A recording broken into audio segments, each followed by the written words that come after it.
আসসালামু আলাইকুম রহমতুল্লাহ।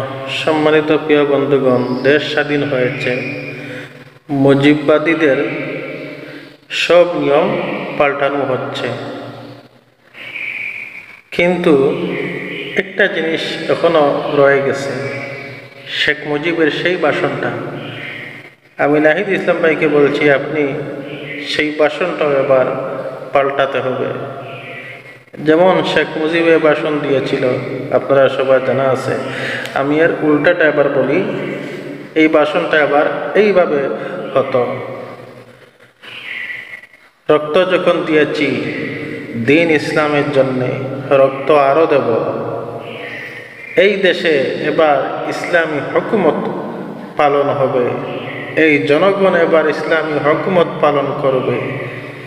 এই দেশ ইসলামিক রাষ্ট্র হিসাবে গড়ে তুলব ইনশাআল্লাহ। নারে তাকবীর, আল্লাহু আকবার। শেখ মুজিবের ভাষণটা এইভাবে হওয়া উচিত ছিল। বর্তমান দেশ স্বাধীন হয়েছে, নতুন বাংলাদেশ, আমাদের নতুন নেতা নাহিদ ইসলাম ভাই, আপনি এইভাবে শেখ মুজিবের উল্টা ভাষণটা দেন।